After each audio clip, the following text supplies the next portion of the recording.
cheupe. Mchungaji anafahamu. Cheupe kweli. Unajua wakati nataka kuona hivi malaika nitakuwa malaika. Sikujua kuna siku atafika. Sikujua kuna siku tutagombana. Si sawa? Kile maisha yanapokwenda, na siku mnaitirafiana. Si kweli?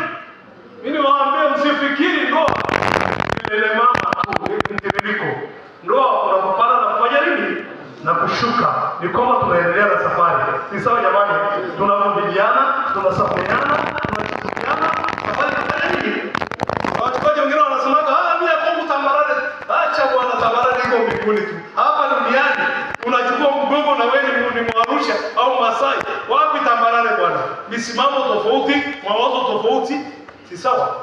Ni kwamba tunavumiliana, tunasameheana, tunachukuliana, safari inafanya nini? Inaendelea mbele. Si sawa? Sasa wanadamu wanabadilika. Si sawa? Wanadamu wanafanya nini? Wanabadilika. Tunajua naimba, nimempata asiyebadilika. Hivi ni mume wewe umempata? Ni nani mnampata ambaye habadiliki? Ni Yesu pekee yake afanye nini? Abadiliki. Usifikiri ni mdada ndiye abadiliki. Usifikiri ni mkaka ndiye afanye nini? Abadiliki. Sisi tumefunga ndoa nyingi. Mimi nimefunga ndoa nyingi. Lakini unafunga ndoa baada ya mwaka mmoja miwili unacheka. Unavunja ndoa. Sawa? Yeye wakati huo alikuwa anamuita dadi. Siku akirudi anamwambia sasa wewe na shetani. Sasa shangaa unifungeka na shetani. Ni kweli. Kuna siku tena kwa kwenye ndoa. Lipo no baba alikuja nyumbani. Aje niambie bwana kuna tatizo kule nyumbani. Kwa hiyo tunataka kwa mke wake. Baadaye wakaanza kuondoka akaniambia mchungaji sikili kutana wapi na hii shetani. Sasa baadaye nikaenda nyumbani. Sasa nimefika nyumbani baba Yesu tumeshaongea. Mama ananiletea chai alafu ananiambia ndio mchungaji afadhali umekuja. Kutana wapi na hii shetani. Baba anamuita mama shetani. Na mama anamuita mwanamume nani? Mashetani mawili yamefanya nini? Yamekutana. Sawa. Sasa hicho ni kimoja tu. Ameshaingia katika samahani. Huyu hapa ni mama, huyu hapa ni baba. Huyu ni mama, huyu ni baba. Sawa? Lakini samahani nikutumia mzee. Lakini katikati kuna nini? Kwa hiyo baba akigeuka upande wa pili, baada ya kumuona mama, anamuona nani? Na mama na yeye akigeuka anamuona shetani. Baada ya kumuona nani? Sasa nikasema dawa ni moja tu. Nitamuondoa huyu shetani hapa samahani. Nitamuondoa shetani.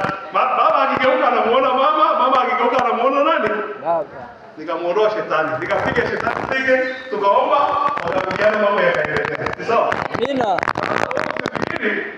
Anakwambia love you. Nikinywa maji na kuona kwenye glasi. Hata kuona kwenye glasi wakati unaingia.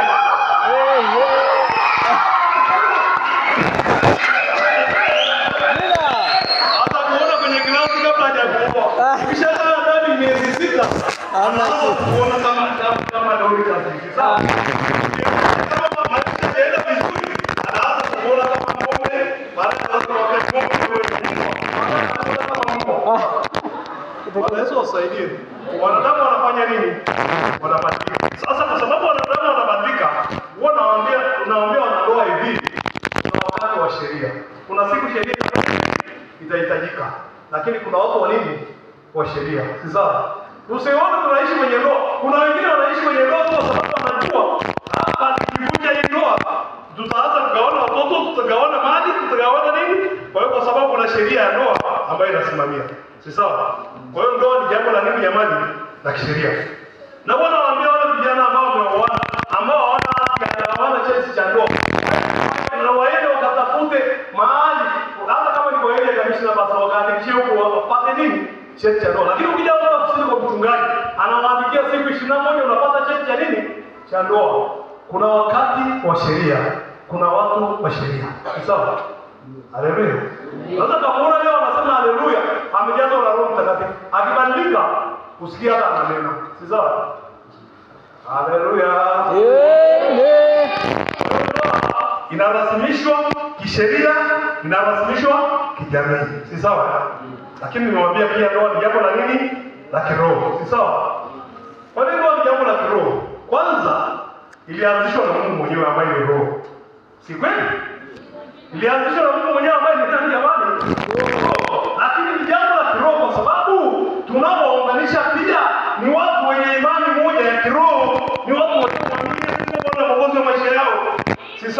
Hata mfungii mpagani na Mkristo, tunamfungia mtu aliyeokoka na mwenzake aliyefanya nini?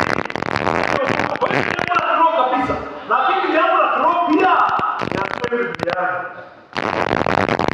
Sisi tunatembea na Biblia kwenye mishipani hivi kwa sababu pia mnatumia kanuni moja ya maisha. Si sawa? Principle moja ya maisha, Biblia ndio mwongozo wenu katika ndoa yenu. Si sawa? Amina. Mnatumia katiba moja, kama ni katiba mnatumia katiba moja. Kama ni kitabu kimoja cha maadili, maadili yenu ni maadili ya nini? Ya Kikristo. Si sawa? Amina. Haleluya. Amina. Kwa hiyo ni jambo la kiroho kwa sababu Mungu wenu ni mmoja, mnamwabudu Mungu mmoja, mmeokoka pamoja, maadili mnayofuata ni maadili ya nini? Ya Kikristo, ndio mwongozo wenu. Amina. Jina la Bwana libarikiwe. Amen. Tuwaje sana. Wangapi wamenunua hata simu dukani?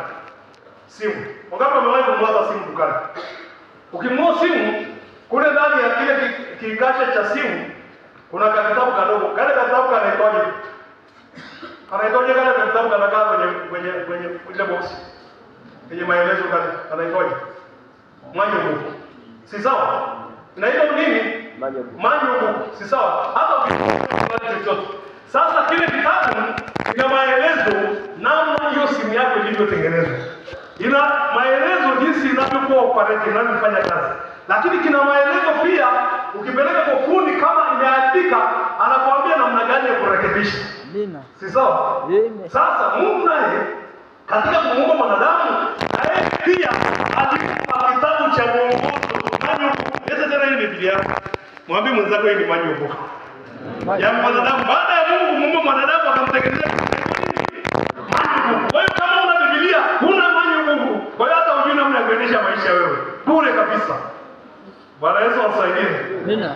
Bwana Yesu asaidie. Amen. Hii ndio kitabu ambacho kinakueleza ulitoka wapi, uko wapi, unafanya nini ambacho unapaswa kufanya, nini ambacho unapaswa kufanya na unapenda kufanya. Si sawa? Amina. Tuko sawa sawa? Amina. Hii Biblia inatueleza umetoka wapi? Ndio. Walimu zamani, walimu wao sangine wanafundisha wanasema sijui mwanadamu alikuwa baadaye sio akawa nyani, baadaye akawa sokwe, baadaye ndio akawa mtu. Babu yangu na babu yangu hawajawahi kuwa sokwe. Mimi hawajawahi kuwa sokwe. Bwana Yesu asifiwe. Mungu ananiambia hivi, babu yangu na babu yangu waliumbwa kwa mfano na kwa sura ya nani? Ya Mungu. Hao baba ndio sokwe huko, lakini kwa Mungu hawajawahi kuwa sokwe. Amina. Bwana Yesu asifiwe. Amen. Lakini hii Biblia ndio inamweleza kwenye kila kitu. Ukiingia kwenye ndoa, kuna maelezo yote kuhusu ndoa inavyopaswa kuwa. Si sawa? Kuna maelezo ya wanaume, kuna maelezo ya wanawake, kuna maelezo ya jumla ya wote. Si sawa? Amina. Si sawa? Amina. Kuna maandiko ya kiume. Kwenye Biblia mimi nasema kuna maandiko ya nini? Ya kiume. Kuna mahali Mungu anasema, "Enyi wanaume," anasema, "Wapendeni." Hilo ni andiko la kiume. Si kweli? Lakini kuna maandiko ya kike anasema hivi, "Wapendeni waume zenu." Hilo ni andiko la kike hilo. Si sawa? Amina. Bwana Yesu asaidie. Lakini kuna ya jumla yanaelezwa. Kama ukiwa na neno na sababu ya kumlaumu mwenzako. Si sawa? Si sawa? Kama Bwana alivyowasamehe na nyinyi fanyeni nini? Sameheaneni. Si sawa? Amina. Sasa hii ndio mwongozo. Kuna makala nyingi na vitabu vingi vimeandikwa habari ya ndoa, lakini mahali penye mwongozo sahihi wa ndoa ni hapa. Si sawa? Haleluya. Inaeleza wanaume, inaeleza wanawake, inaeleza Wakristo. Bado tunawaambia tunawafungia kama Wakristo wawili. Si sawa? Sio tu habari ya mume na mke, lakini tunawafungia kama Wakristo wawili wenye maadili ya namna ya kuishi Ukristo yako kwenye Biblia hii. Si sawa? Haleluya. Kwa hiyo ndoa ni jambo la kiroho. Si sawa? Unatumia katiba moja, unatumia mwongozo mmoja, unatumia kitabu kimoja cha maadili. Jina la Bwana libarikiwe. Haleluya. Amina. Na niseme ile niliyosema habari ya ndoa. Ndoa ni jambo la kisheria katika nchi zote zinazoongozwa kwa mujibu wa sheria. Na Tanzania ni nchi mojawapo inayoongozwa kwa mujibu wa nini jamani? Wa sheria. Kwa hiyo sheria ya ndoa, kuna sheria ya ndoa. Mimi na kitabu cha ndoa cha sheria za ndoa za Tanzania ya mwaka 71 ambayo inaonyesha hata ukimpiga mwanamke au mwanamke akimpiga mwanamume, kuna vifungu vya sheria. Unaweza kumpeleka polisi, akalala polisi, akahukumiwa, akapigwa kama ni viboko, alafu akarudi hapa ni mke wako, sheria kazi ndio inaendelea. Sawa? Bwana Yesu asaidie. Kama unajua sheria utapigwa, lakini kama unajua sheria, anakupiga unaenda kwenye kesi, mnarudi ndio inafanya nini? Inaendelea. Kwa sababu kuna sheria zinazolinda ndoa zetu pia. Haleluya. Bwana Yesu asifiwe. Lakini tuseme wakati tunamalizia kwamba ndoa ni jambo la kiroho, kwa sababu maisha yako ya kiroho yakiharibika, hata ndoa yako inafanya nini? Inaharibika. Lakini ndoa pia ikiharibika na maisha yako ya kiroho yanafanya nini? Yanaharibika. Vinategemeana. Sawa? Ndio sababu kuna mahali Biblia inasema, enyi waume kaeni na wake zenu kwa nini? Kwa akili, ili kuomba kwenu kusifanye nini? Kusizuiliwe. Yaani kuna saa unaomba alafu umegombana na Mungu anakataa maombi kwa sababu ndio hapa imeleta shida. Si sawa? Kwa hiyo ndoa ni jambo la kiroho, natakiwa tuangalie. Kwa hiyo unapoingia kwenye ndoa, lazima yarasimishwe katika maeneo mangapi jamani? Matatu. Si sawa? Ndoa ni jambo la kijamii, ndoa ni jambo la kisheria, ndoa ni jambo la nini? La kiroho. Kwa hiyo wakati mwingine wakati tunawafungia ndoa inaweza kukaa vizuri. Ndoa saa ikileta tatizo, mchungaji anaweza kumuita mmoja wapo wa wanandoa, njoo tusuluhishe, anakataa.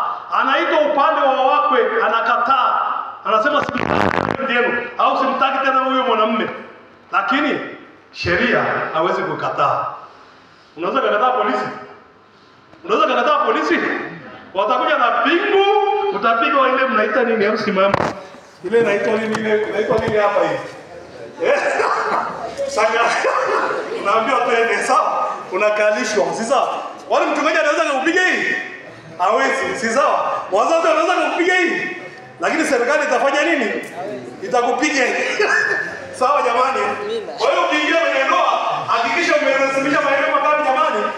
Unapata uhalali, unapata haki zako wakati ndoa imerasimishwa katika maeneo mangapi jamani? Matatu. Imerasimishwa, jamii imekubali. Hata siku tunafunga ndoa hapa huwa tunauliza, ili ikubalike maeneo yote. Tunauliza nani anamtoa binti kufungua ndoa? Mnauliza na nyinyi ili tupate uhalali wa familia, si sawa? Na sisi tunakuwa tumesimama hapa kama kanisa, lakini tuna cheti cha ndoa cha serikali. Kwa hiyo kanisani siku tunasajili, familia inahusika, serikali inahusika, na kanisa linafanya nini? Inahusika maeneo yetu matatu. Ukishasajili ndoa yako kwenye maeneo yote matatu, umepata kibali, umepata uhalali, hiyo ndoa sasa iheshimiwe na nani jamani? Na watu wote. Si hamna hata makofi.